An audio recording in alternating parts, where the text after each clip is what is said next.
Iran Daily Briefing, Thursday, April the 23rd, 2026. Iran seized 2 ships in the Strait of Hormuz on April 23rd, the day after President Trump announced via social media on April 22nd that he was, according to Al Monitor, indefinitely calling off attacks against Iran.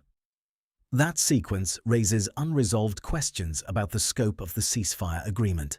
We'll have the full picture later in the broadcast. Coming up, what Iran's senior leadership is saying about the blockade, what European diplomats are saying about the negotiations, and what the next 48 hours may bring. We are in a fragile pause in a conflict that began, according to Al Monitor, on February the 28th of this year. A ceasefire is nominally in place. But the Strait of Hormuz remains a live fault line. Iran's parliament speaker, president, and foreign minister have each made public statements this week connecting the U.S. naval blockade to the ceasefire's terms. At the same time, Hannah Neumann, the German MEP who chairs the European Parliament's delegation for Iran, told France 24 that negotiators have not yet established a clear focus for their talks, a characterization that, per France 24's reporting, reflects the current state of ongoing negotiations. Today's episode covers the ship seizures, the diplomatic stall, the situation in Lebanon, the execution of a former Iranian nuclear employee, and what the internet blackout inside Iran tells us about the domestic situation. Let's get into it. The central development of Thursday, April the 23rd, is the seizure of ships in the Strait of Hormuz and the competing claims about what it means for the ceasefire. Here is what the sourcing tells us. France 24 reports that Iranian forces targeted 3 container ships on Wednesday, seizing 2 of them. A British maritime agency report, cited by BBC, said 1 cargo ship was heavily damaged by Iranian forces. Iran's Islamic Revolutionary Guard Corps, the IRGC, released a video purportedly showing its forces taking control of a vessel. That's from Al Jazeera. Al Monitor, citing Trump's social media post, reports that President Trump announced on April 22nd that he was indefinitely calling off attacks against Iran. Al Monitor further reports that Iran seized 2 ships on April 23rd, the day after that announcement. This claim comes from a single source and has not been confirmed by additional reporting, so take it in that context. What is Iran saying about all of this? Iran's parliament speaker called the U.S. naval blockade a blatant violation of the ceasefire. That's France 24. Iran's parliament speaker also stated separately, per France 24, that Iran would not reopen the Strait of Hormuz as long as the U.S. naval blockade remained in place. Iranian President Masoud Pezeshkian said on April 22nd, as reported by Al Monitor and Middle East Monitor, that U.S. breach of commitments and its blockade of Iranian ports are the main obstacles to genuine negotiations.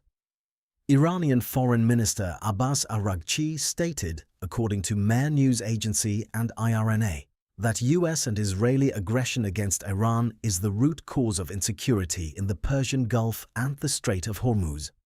To be precise about what the sourcing supports, Iran's parliament speaker, president, and foreign minister each stated independently that the U.S. blockade constitutes the primary ceasefire violation. That is the factual picture across those statements. For context on the physical situation in the Strait, France 24 reported earlier in the conflict that oil refineries were set ablaze and missiles struck pesticide factories during the U.S. and Israeli military campaign, with an oil slick reported in the Strait of Hormuz. That is background to today's developments, not a Thursday report. On the U.S. side of the blockade, U.S. Central Command, known as CENTCOM, stated that U.S. forces directed 31 vessels to turn around or return to port as part of Washington's blockade against Iran. CENTCOM further stated that most of those 31 vessels were oil tankers. That's from Middle East Eye. Al Monitor, citing shipping and security sources, also reports that the U.S. military intercepted at least 3 Iranian-flagged tankers in Asian waters near India, Malaysia, and Sri Lanka on or around April 22nd. The International Energy Agency, based in Paris, has described the disruption caused by the Iran conflict as the biggest ever energy disruption in history, according to France 24.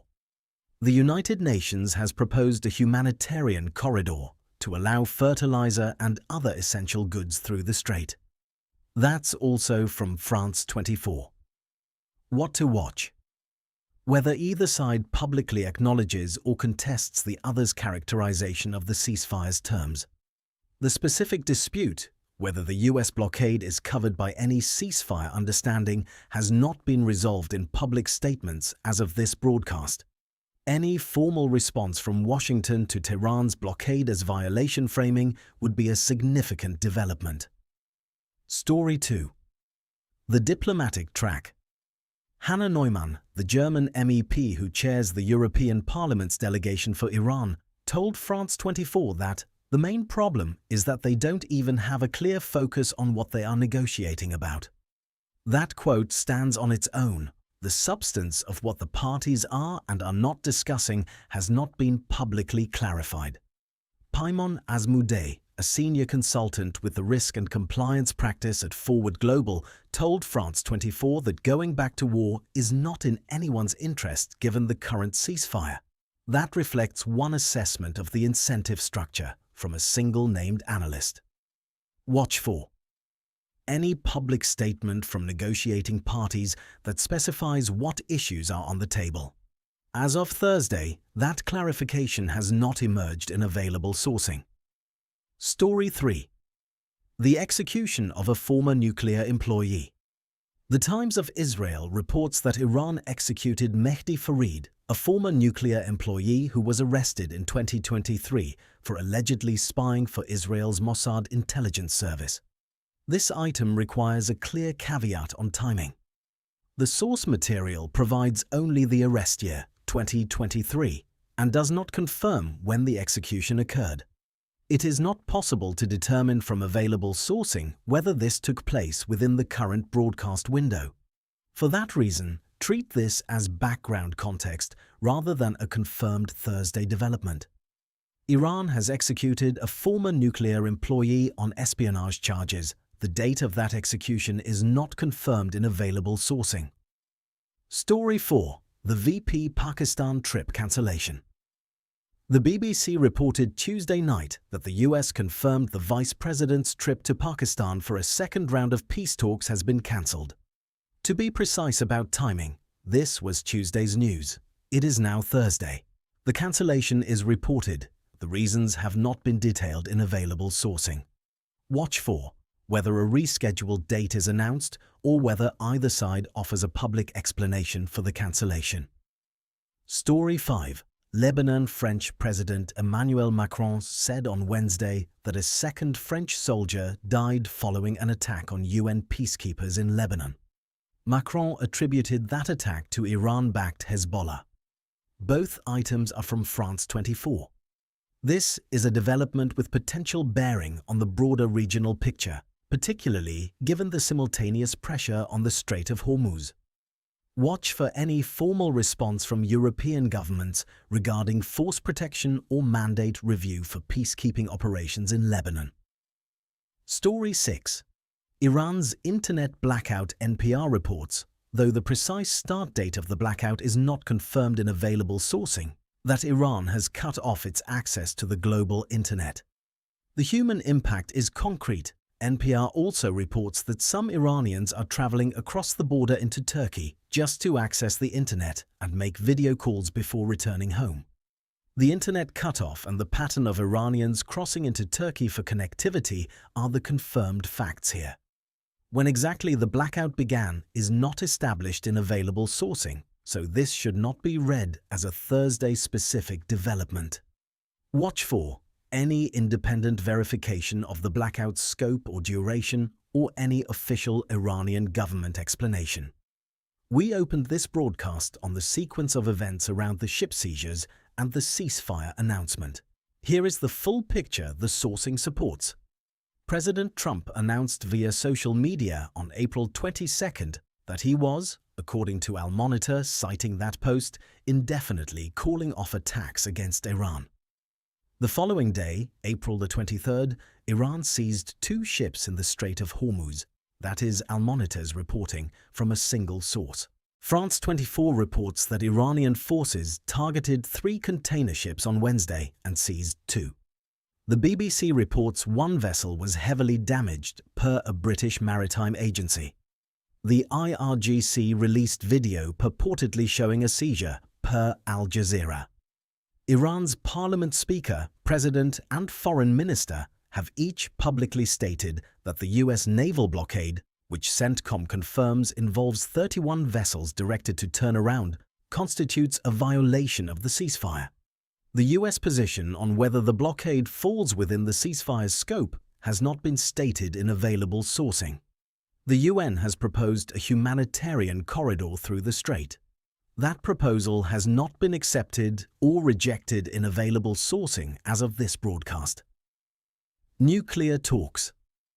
Hannah Newman's assessment that negotiators currently lack a clear focus on what they are negotiating about sets the baseline for what to watch. Watch for whether negotiating parties publicly clarify the scope of what is on the table, given Neumann's assessment that no clear focus has been established. The Strait of Hormuz. The competing claims between Washington and Tehran about what the ceasefire covers remain unresolved. With 31 vessels turned around under the US blockade and Iran having seized ships on April 23rd, the strait remains operationally contested. Watch for any CENTCOM statement that addresses Iran's seizure of vessels or any Iranian statement that responds to the tanker interceptions reported near India, Malaysia and Sri Lanka. The UN Humanitarian Corridor Proposal. France 24 reports the UN has proposed a humanitarian corridor for fertilizer and essential goods through the strait. Watch for whether any party formally accepts, rejects or conditions that proposal. Women protesters. President Trump stated on April 22nd via social media, per Al Monitor, that Iran had agreed not to execute 8 women protesters, with 4 to be released immediately and 4 to receive 1-month prison sentences. Watch for any Iranian official confirmation or denial of that arrangement. Lebanon. With 2 French soldiers now confirmed dead following the attack on UN peacekeepers, attributed by Macron to Hezbollah, watch for any formal European response or statement on the status of peacekeeping operations in Lebanon.